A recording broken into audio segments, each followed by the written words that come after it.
Before we get into the video, could everyone please subscribe to my Endless Diary Tales channel? Thank you so much. When Oliver returned from the countryside, he brought back a little boy named Marco. He told me that Marco was adopted. He also told me that he would never have children with me. But later, when I became pregnant and wanted to keep the baby, Oliver secretly drugged me, forcing me to miscarry. During my postpartum confinement, he hired a plain and simple housemaid to take care of me. But I caught them having an affair. I threw the woman out. From that moment on, I poured my heart and soul into raising Marco, treating him as my own. When he was accepted into Tsinghua University, we held a grand banquet to celebrate his achievement. That night, in front of everyone, Marco publicly called me a homewrecker. He drove away his real mother, and then threatened to kill himself to force Oliver to abandon me. I was so enraged that I suffered a brain hemorrhage. Only in my final moments did I finally understand the meaning behind Marco's name. Then I opened my eyes again. This time I would not be the fool. Years later, Oliver and Marco were the ones crying and begging me to come back. Chapter 1. At the moment of my death, I finally understood Oliver's favoritism toward Roxana. Now reborn into this life, I saw Oliver in front of me, returning from the countryside. And in his hand, he tightly held the little boy Marco. Resentment, hatred, and grievance stacked up inside me layer upon layer. Before I could even react, tears had already flooded my face. Oliver mistook my tears for joy at his return. Smiling, he stepped forward, reaching out to embrace me. I dodged him and wiped my tears away. My voice was sharp and direct. So this is what you've achieved in your 6 years as a rural youth, secretly having a son with another woman? Oliver awkwardly scratched his nose. What are you saying? How could I have a child with someone else? You're the only woman I want to marry properly. He gently pushed the timid boy, who had been hiding behind him, forward. This is a child I adopted. His name is Marco. He's 5 years old. Cute, right? 5 years old. So from the very moment he left, they had been together. I nodded, suppressing the stabbing pain in my chest. Why Marco? That's quite a special name. Oliver seemed prepared for this question. It means patriotic youth. A meaningful name, don't you think? His answer was flawless, spoken with such sincerity that if I hadn't lived this life once before, I would have believed him without question. I would have even admired his sense of duty, and felt honored by his devotion. 6 years ago, when the policy to send young intellectuals to the countryside came, he left without hesitation, so resolute that he didn't even want to wait one more day for our wedding. Both our families urged him to marry me first to at least consummate the marriage before he left. But he swore it was for the people, for the nation, and he made me wait 6 long years. I honored his family, cared for his bedridden mother, and devoted myself to him. In 6 years I received only 5 letters. 3 of them came after his mother passed away, questioning me, interrogating me, demanding I confess if I had mistreated his mother. At the time I had thought about letting it go. But when he later apologized, I convinced myself to endure just a little longer. After all, what difference did it make who I spent my life with? Looking back now, I finally understood. He hadn't wanted to play the role of a loving husband in public. That was why he used the excuse of going to the countryside to escape. This marriage, forced upon both of us, was nothing more than 2 puppets tied together. 2 people who didn't love each other had no reason to stay together. But for now I wouldn't rush to divorce him. I needed to save money and find a place to live. For 6 years my salary had been split, half used for his mother's medical expenses and half sent to him. I had feared he wouldn't have enough to eat or a warm place to sleep in the countryside. In the end, I was left with almost nothing for myself. Snapping out of my thoughts, I looked at Oliver with a smile. So Marco means patriotic youth? That's funny. I thought it was because the person you loved was named Roxana. Chapter 2. Oliver's face darkened, and he hurriedly tried to explain. Come on, don't joke like that. You know the only person I've ever loved is you. These 6 years must have been hard for you. But I'm back now, and I'm not leaving again. The 3 of us will live together happily. That's what matters most. As he spoke, he reached for Marco, intending to pull me into an embrace. But 5-year-old Marco pouted and ran off. Oliver immediately rushed after him. I carefully followed them, keeping my distance. There was no need to get too close. I could hear Marco sobbing and complaining clearly. Daddy, why did you say you loved that bad woman outside the most? You obviously love Mommy the most. Wah. Daddy is bad. Daddy is bad. I want Mommy. I want Mommy. Wah. Oliver patiently coaxed him. Daddy was wrong, Daddy was wrong. Of course, Daddy loves your Mommy the most. How else would you have been born? You're still young. You don't understand yet. Just think of this as a game with Daddy, okay? Marco's crying suddenly stopped. In a soft, childish voice, he asked, What game? A pretend game. Like when you play house with your little friends. Just pretend that the woman outside is your Mommy. Okay. No, she's not my Mommy. Be good. If you listen to Daddy, I'll be able to bring your Mommy back even sooner. As soon as Oliver said those words, Marco immediately agreed to play house. Moments later, they both reappeared before me, pretending as if nothing had happened. Marco even ran over and hugged my leg. I lifted my leg and kicked him away. This time I wanted to see, without me, could he still make it into Tsinghua or Peking University? Chapter 3. Oliver and I sat in silence. He busied himself tidying up the bed for the child while I packed my belongings. After a moment, he walked into the room, rubbing his hands together.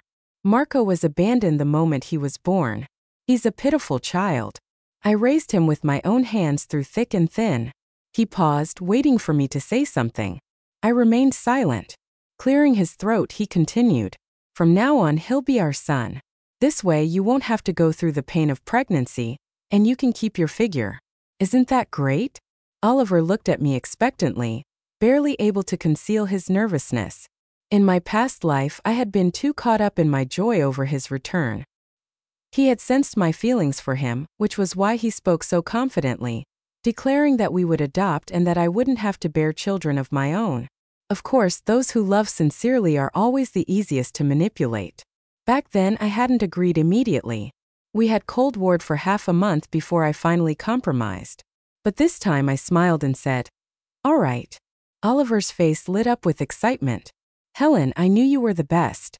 Marco will definitely come to love you and call you Mom soon enough. Then, noticing I was still packing my things, he hesitated. Wait. Where are you going? Nowhere. I continued folding my clothes. I just figured Marco is still young and close to you, so it'd be better if you two shared this room. I'll sleep in the smaller bed. I had no intention of sharing a bed with Oliver. No intention of being intimate with him. No intention of ever bearing his child. Just the thought of it made me nauseous. Oliver's excited smile stiffened, his expression shifting into something more calculated. Feigning sincerity, he spoke again. Marco is a good boy. He's only 5 years old. Why don't we all sleep together? That way he can experience a mother's embrace. No thanks. I'm not used to that. The moment my words landed, Oliver couldn't wait to speak again. Then how about I hire a nanny? We both have to work and won't be home. So someone needs to take care of the child. I paused for a moment. A face flashed through my mind, Roxana. In my past life, she had been hired to take care of me during my postpartum recovery. She had seemed so simple, so timid. Her modest clothes and shy demeanor made her look harmless. I had treated her like a younger sister, without the slightest sense of employer and employee between us. But one night, I caught her and Oliver meeting in secret. I had caught them red-handed. Roxana had slapped herself in desperation, crying and saying that she was just a naive girl from the countryside who had foolishly fallen for the master of the house. That it was all her fault. I had thrown her out immediately. But now, with a clear mind, I finally understood. She was far smarter than she looked. She had never forced Oliver to publicly acknowledge their relationship. No. Her strategy was to make herself the victim, to act weak. And in that apparent fragility, she had won the sympathy of 2 men. She had left Marco in my care, knowing that under my guidance, he would receive a far better education than she could provide. After all, my entire family worked in education. Her son's future would be brighter with me than with her. And so, her bond with Oliver remained intact. But this time, I wanted to see if she could still pull off the same trick. So I agreed to Oliver's request. After all, they needed to be together for me to catch them in the act. Chapter 4. I told my parents in advance about my decision to divorce. Their reaction was extreme. They wouldn't stop nagging and trying to dissuade me. If you get divorced, you'll have to find another man. Are you really that bored with life? We're doing this for your own good. Look at you, you're getting older. It'll only get harder to find someone, and having children will become even more difficult. How will you support yourself in old age? When I insisted that I would never remarry after the divorce, they escalated their reasoning. We do not agree to this divorce. We'll have Oliver come over another day and have a proper talk. The problem is just that you two need better communication. Oliver is a college graduate with a stable job. He only found a woman in the countryside, that's all. Are you really saying you can't even compete with some rural woman? If a man is stuck in a godforsaken place, it's perfectly normal for him to find a woman there. Wasn't your father the same when he was young? And look at us now, we're just fine. A deep pain filled my chest. They didn't care about me at all. So Dad was like that when he was young? That just means he was a scumbag too. And now you want me to accept another scumbag. Smack. My mother's palm landed hard across my face. My father pointed at the door. Get out. Get out of this house. You are no longer welcome here. I didn't go back. No matter what, this marriage was ending. Chapter 5. Roxana looked exactly the same as in my past life.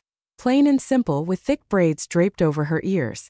She called me mistress of the house, but I remained indifferent, merely telling her that her job was to take care of Marco. Roxana nodded like a pecking chick, promising that she would treat the child as if he were her own. Marco wasted no time in pulling her into his room, where mother and son could finally reunite and share their longing. I glanced at my reflection in the mirror. Whether it was my previous life where I spent half my years in endless toil, or these past 6 years in this life, I had treated myself far too poorly. So I went out and bought a new dress and new leather shoes. I curled my hair in a stylish Hong Kong wave and painted my lips a striking red. When Oliver saw me, his eyes nearly popped out of his head. I deliberately called Roxana over and asked, "Do I look good?" Her face flushed red, and for a long while she couldn't even muster a word. She clearly didn't want to compliment me, but she also couldn't deny how stunning I looked. Oliver tried to ease the tension. "You look great, Roxana. If you like, you can get your hair done too after your first paycheck." Roxana twisted the hem of her dress anxiously, her voice meek. "I won't do that. I'm from the countryside. I must uphold the fine tradition of frugality. It's shameful to be so wasteful. I would never do such a thing." Oliver's brows furrowed slightly. For a brief moment, a flicker of disdain crossed his eyes. Feigning surprise, I turned to him.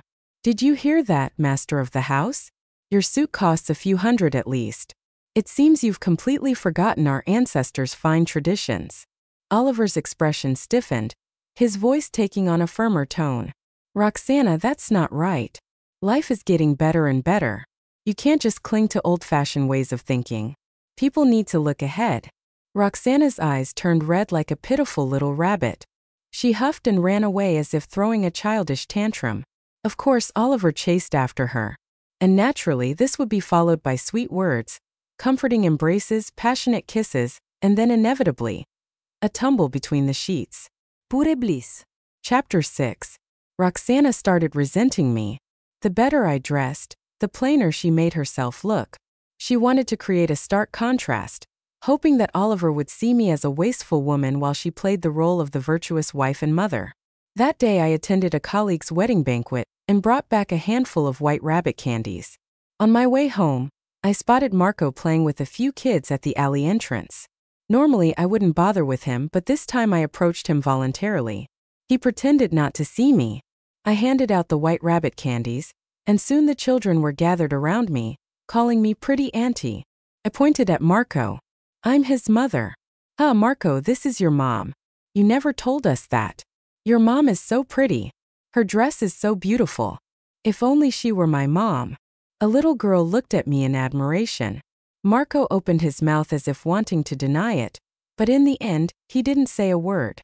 Of course, he loved the attention.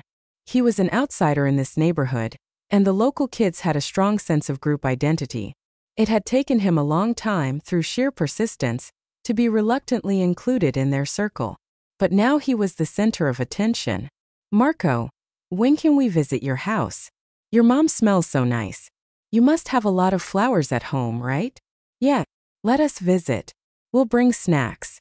Your house must have lots of delicious food, right? Do you have chocolate too? Marco shot me a nervous glance. I smiled at the children. Of course. You're all welcome to come over. As I walked away, I heard Marco's proud voice behind me. My mom is amazing, she's a teacher. Chapter 7. On the day the children came over, I was at home. They rushed up to me calling me auntie, while Marco called me mom. Roxana was visibly irritated upon hearing it. She grabbed Marco and pulled him into another room for a proper lesson. Marco sobbed uncontrollably, gasping between cries, but even then he never said out loud that I wasn't his mother. That night, when Oliver returned, Roxana sought comfort from him. But this time she no longer wanted to be a background figure. She wanted to stand beside Oliver openly to let the world know that she was Marco's real mother. Oliver looked at her, hair disheveled, exhaustion written all over her face, and finally spoke. Can you stop making a scene? I just got off work. I'm tired. Roxana's face filled with disbelief. And you think I'm not tired working as a nanny? I give everything I have to this house. Yet Marco won't even acknowledge that I'm his real mother. I gave birth to him. Oliver was clearly irritated. Enough. Just calm down. I'm heading out. Ignoring Roxana's protests, he walked straight to my room. I was applying face cream when he entered, grinning. You smell so nice. As he spoke, he leaned in to touch me. I immediately stood up. What do you want?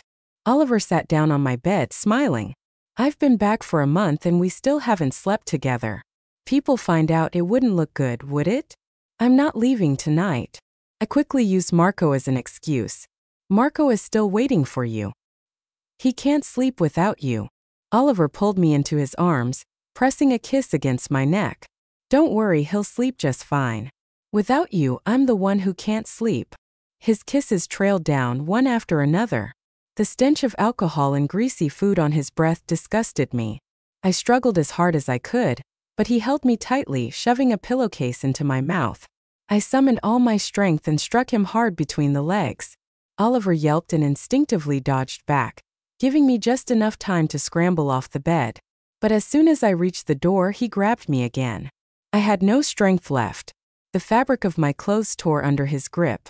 Was I really going to be forced to carry his child in this life too? Chapter 8. Hearing the commotion, Roxana and Marco rushed out, pounding on the door frantically.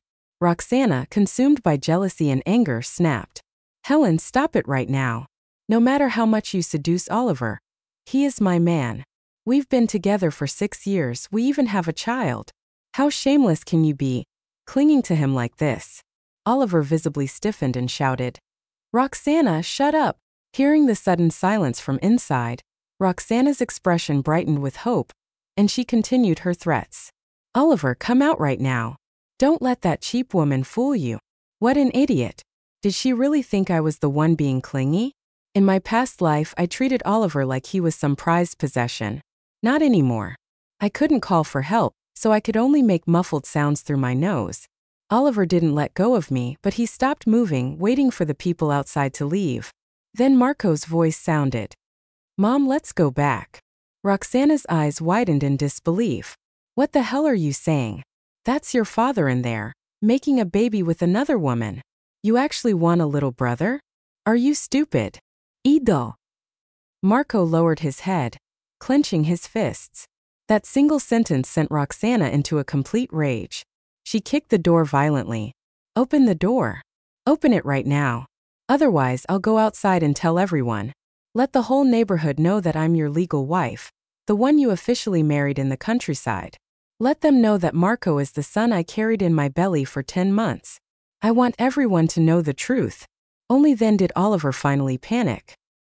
He let go of me in his rush to calm Roxana down, leaving me sitting there in disarray. I wiped the disgusting saliva from my neck. It seemed I had underestimated the situation. I thought that with Roxana here, Oliver would be infatuated with her again, just like in my past life, and lose all interest in me. But things had completely changed. I couldn't stay here any longer. Chapter 9. After that incident, Oliver deliberately kept his distance from me. Sensing the opportunity, I brought up divorce. He immediately refused, his emotions flaring. No, I asked, why not? Wouldn't it be better for you and Roxana to be happy together? Oliver didn't answer. Instead, he tried to brush it off with another excuse. The child likes you more. I was speechless. So both father and son were hypocrites. They wanted me to stay just to keep up appearances. What was worse, Oliver even called my parents to persuade me. My heart wasn't made of stone. Hearing my parents talk word by word made me feel suffocated. Even if I ran outside screaming and exposed Oliver for who he really was, no one would believe me. So I pretended to agree and promised to live a good life with him. My parents, satisfied, left with the gifts Oliver had bought for them. Oliver seemed convinced that I had given in. Even though I rejected his advances, he also kept his distance from Roxana. Taking advantage of this, I went to find Roxana. As usual, she looked plain and cautious, eyeing me warily. I got straight to the point. I want to divorce Oliver. He won't agree. Roxana's face twisted with disdain, as if she had just heard the funniest joke in the world. You really think too highly of yourself. Her ignorance would come back to bite her one day. When you figure it out, come find me. With that, I left to take care of my own matters. When I returned, Roxana's eyes were red and swollen. What the hell do you want? She snapped. I calmly replied. Expose your relationship with Oliver. If the truth comes out, my divorce will happen naturally and your marriage to him will be guaranteed. She shot back. Why should I help you? I smirked. Because you want to marry him. Chapter 10. Roxana and I reached an agreement. 2 days later, I invited my colleagues over for dinner. Just as I opened the door, a woman's coy, flirtatious voice rang out. I froze in place. Covering my face, tears dripped onto the floor. The chili powder in my hand worked wonders. My 2 male colleagues exchanged glances before striding forward and dragging out a completely naked Oliver. All right, let's go. We're heading to the neighborhood committee. Oliver's face turned deathly pale. No, wait. You guys are Helen's friends, right? Let's talk this out. The chili powder burned so much that I kept crying. I couldn't even open my eyes. My colleagues thought I was heartbroken, that I still loved Oliver and didn't really want to humiliate him by reporting him to the authorities. So they comforted me, suggesting that I talk things through with him and resolve the matter privately. Then they left. I washed my eyes with water, taking a long time before the burning finally subsided. Oliver still refused to agree to a divorce. But he had no choice. If I made a public scene, things would only escalate further. In the end, he had no option but to go with me to finalize the divorce. Chapter 11. News of Oliver's divorce and his affair with the housemaid quickly spread. To avoid suspicion, he didn't marry Roxana. Instead, he sent her back to the countryside. Roxana had no choice but to comply. Oliver's job was affected. He was placed on unpaid leave for a 6-month evaluation period. During these 6 months, he didn't bother to look for another job. On the surface, he was taking care of Marco at home. But in reality, he was drowning in despair. One day, Marco encouraged him. Dad, you should remarry. Oliver's eyes lit up but soon dimmed again. I don't think that's possible. Why are you saying this? Your mother is still waiting for us to bring her back. Marco avoided his gaze, his clenched fists slowly loosening as he whispered. Dad, I need to tell you something, but you can't tell Mom. All right. I want Auntie to be my mom. It's not that I don't like my real mom, it's just that. He hesitated, his voice growing softer. Auntie should be my mom. She's so pretty with her curly hair. And she wears such nice dresses. She's well educated, she can teach, and she cooks delicious food. I've never even eaten it, but it smells amazing. Even her hair and her clothes smell nice. Marco's voice trailed off. Then he suddenly started crying. Wah! I'm bad. I'm so bad. I already have a mom, but I still want someone else to be my mom. Wah! Oliver pulled the child into his arms, patting his back gently to comfort him. It's not your fault. Everyone has the right to appreciate beauty and chase after it. Your auntie is better than your mother. Don't feel guilty about it. He paused before adding, How about you come with me to find her? Marco nodded eagerly, his tear-filled eyes shining with excitement. Chapter 12. They both came looking for me. Marco stood at the door and called me Mom. I froze, completely caught off guard. There were quite a few people around, both inside and outside the office, including my colleague who had caught Oliver in the act. Maintaining my professionalism, I kept a polite demeanor and asked them to step outside. We moved to the school gate to talk. Marco obediently waved goodbye to my colleagues. "So why are you here?" I asked. Oliver looked at me with deep affection. "Can we remarry?" he asked earnestly. "I promise from now on I'll only be good to you. You don't have to worry about Roxana. She's back in the countryside and won't come back. No one will stand in the way of our family being together." Marco blinked his big eyes and spoke in a timid voice. "I only recognize you as my mom. You are my mom. Mom, please get back together with Dad." I was baffled. Ever since they returned to the city, I had been indifferent to them. I had never treated them kindly. So why were they begging me to come back now? Could it be that they had been reborn too? No, that was impossible. If they had the chance to retake the college entrance exams and drive me to my death again, they would do it without hesitation. "You two are truly ridiculous," I stated bluntly. "Oliver, there is no future for us. As for you," I turned to Marco, "if your mother knew you were betraying her like this, she wouldn't forgive you." Marco lifted his chin, trying to argue. "As long as she's good to me, she will accept it." TSK, so this was their plan. "Enough, Oliver," I said. "Stop wasting your energy. There is no chance for us." "No, wait, the child really likes you. He looks up to you.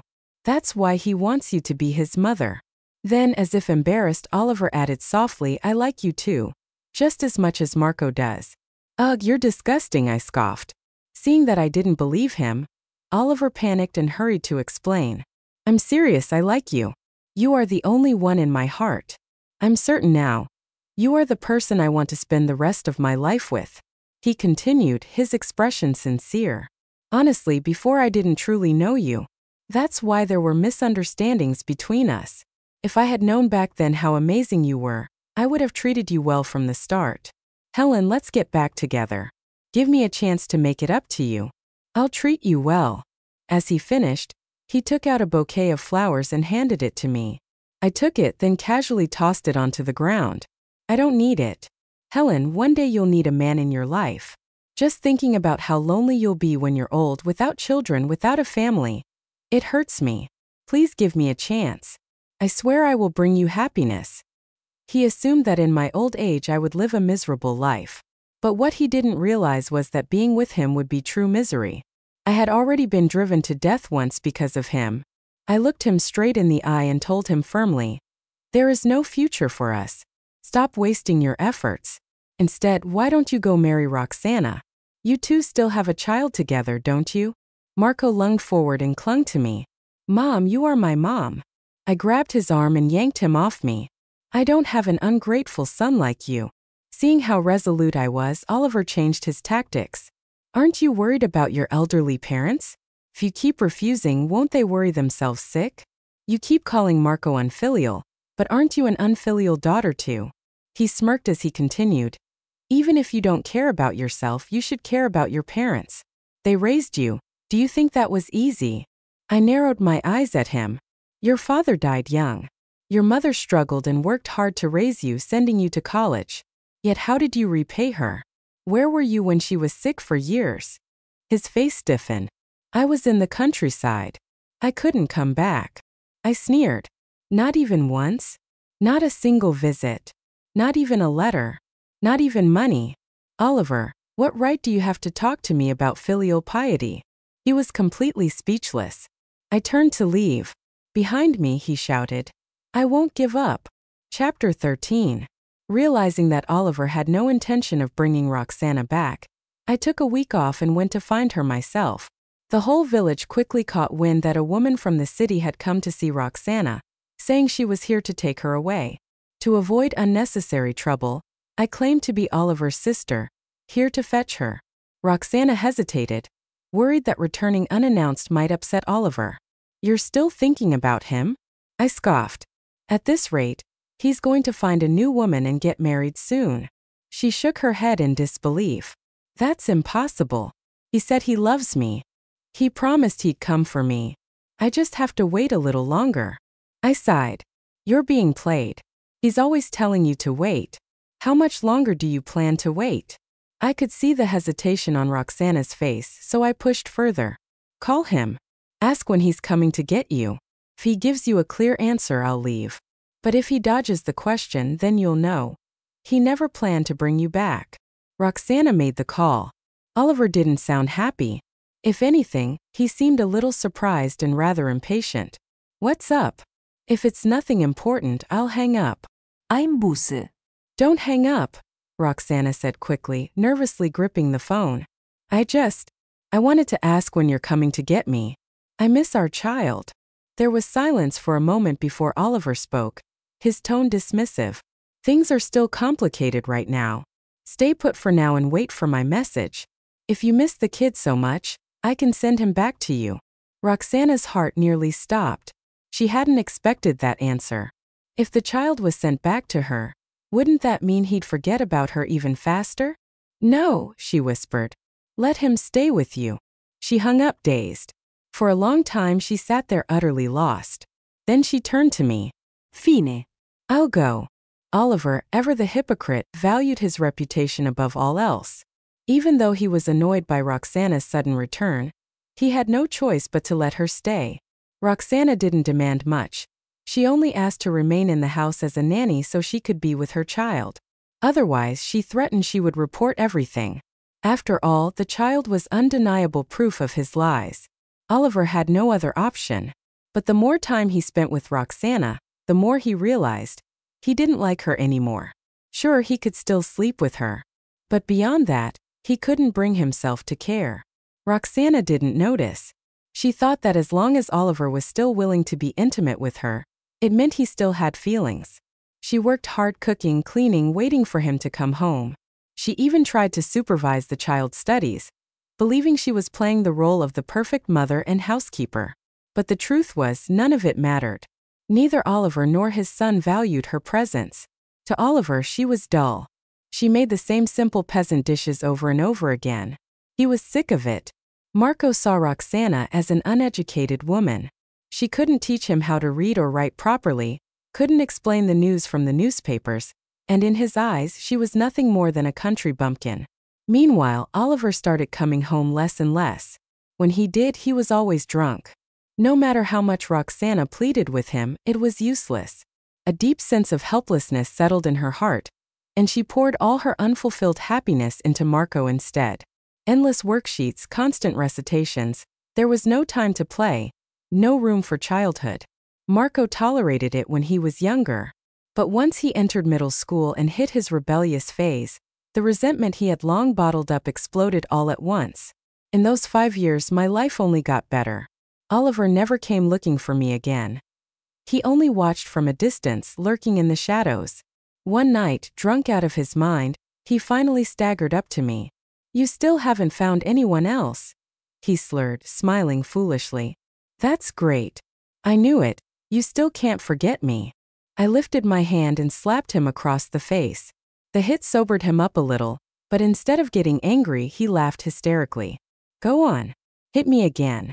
As long as it makes you happy, you can beat me to death if you want.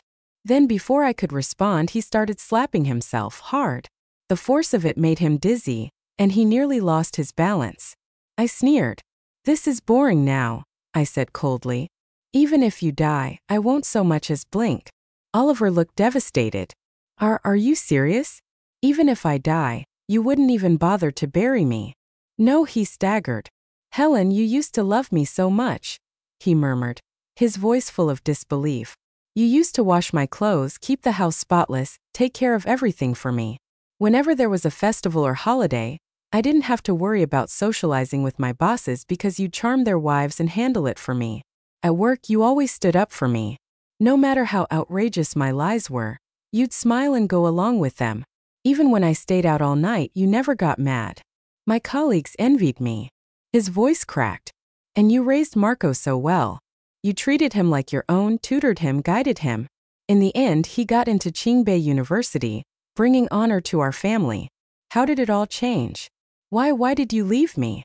Oliver sounded insane, rambling on, and that's when it hit me. He had been reborn. That was why he had changed so suddenly before. Which meant, Marco too? Did they only realize their regrets after I died? What was the point? What use is regret now? Chapter 14. I ignored his rambling and walked away. The whole way home, a single question plagued my mind. Why had they been reborn? Had they also died in the previous life? How? Shouldn't they have been happily celebrating Marco's acceptance into university, bringing Roxana into their home, and living a blissful family life? Did my departure truly devastate them to the point of utter despair? I seriously doubted that. But soon Marco came looking for me. Tears streamed down his face. Mom, can I live with you? My grades are terrible now. I really want to study hard. Sob, sob, sob. I gestured for him to continue. There's a girl I like. She used to like me too, but today when I confessed, she rejected me. She said my grades were too poor, and that I wasn't good enough for her. Sob, sob, sob. In the past life, Marco had been a top student, a star of the school. Girls had flocked to him. But in this life, without good grades, he had no admirers. That imbalance made him resentful, so he confessed to a girl out of desperation, only to be rejected. And now, after experiencing loss, he suddenly started appreciating me. I was absolutely certain now. He had also been reborn. I narrowed my eyes. Why were you reborn? Marco froze. Then his eyes brightened with excitement. Mom, you were reborn too. That's amazing. That means we can finally stay together as a family. We won't ever have to be apart again. He actually thought that just because I had been reborn, I would still love them like I had in the past life. I cut to the chase. Tell me why you were reborn. Marco sniffled and hesitated, but eventually he told me everything. It turned out that after I left, some of my friends, people who had known what had happened, stood up for me. They helped my parents take Oliver to court. Oliver was fired. Marco's university acceptance was revoked. His documents were never even sent out, and the school refused to enroll him. The two of them became social pariahs. People whispered behind their backs, gossiped about their downfall. Some even harassed them, seeking justice on my behalf. Oliver suffered from nervous breakdowns, his mind deteriorating until one day he wandered into the street in a daze and was hit by a car. Marco, who had gone from beloved by all to hated by everyone, couldn't cope with the contrast. He fell into deep depression and jumped off a building. Hearing all of this, I felt nothing but satisfaction. Justice had been served. Marco wiped his tears. But then Dad and I were reborn. We realized our mistakes. We really know we were wrong now. Mom, please forgive us. No. I shut him down immediately. Marco collapsed to his knees and started banging his head against the ground. Mom, please. Just give Dad and me another chance. We can still fix everything. It's not too late. If I work hard, I can still get into Qingbei. Before I could reply, Oliver suddenly appeared. Dad, I failed. I couldn't convince Mom. So they had planned this together. Oliver's face was full of grief. Then thud. He dropped to his knees beside Marco. Helen, my love. Please come back. We're a family. We can't be apart anymore. We need you. This home needs you. I took a deep breath. If you two keep harassing me, I'll see you both at the police station. Then I turned and walked away. And maybe they were actually scared this time, scared of being dragged into public trials and exposed all over again. Because after that, they stopped pestering me. But they still tried to leave breakfast outside my door every morning. I always tossed it to stray cats and dogs. Eventually, they gave up. Chapter 15. Oliver, thinking himself superior to others, refused to build connections at work. His career stagnated, and he was soon sidelined by his superiors. With only a meager salary, he could no longer brag in front of his colleagues. As Marco grew older, his rebellious streak intensified. It was as if he wanted to punish or take revenge on the world. He got into frequent fights, brawled at school, and was often disciplined. Both father and son took out all their anger on Roxana. At first it was just insults, cutting words, degrading remarks.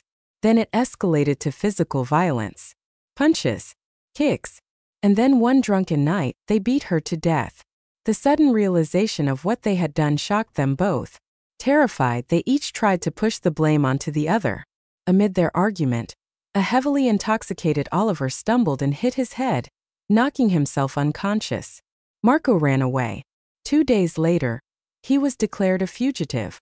Meanwhile, Oliver, still unconscious, never received proper medical treatment. The internal bleeding in his brain worsened, and eventually he died in his sleep. Marco, now a wanted criminal with 2 deaths on his hands, was sentenced to death after his capture. On the day of his execution, his final request was to see me. I didn't go. Even if he was about to die, I refused to grant him his last wish. Sometime after his death, someone delivered a letter to me, written by Marco. It was filled with apologies. He begged for my forgiveness. He said he hoped his death could somehow atone for everything. And in the end, he wrote that he would wait for another rebirth, that he would find me again. Never. That will never happen. There will be no second chance. Because I will live my life well without them. Maybe, just maybe, I will finally meet someone worth my love.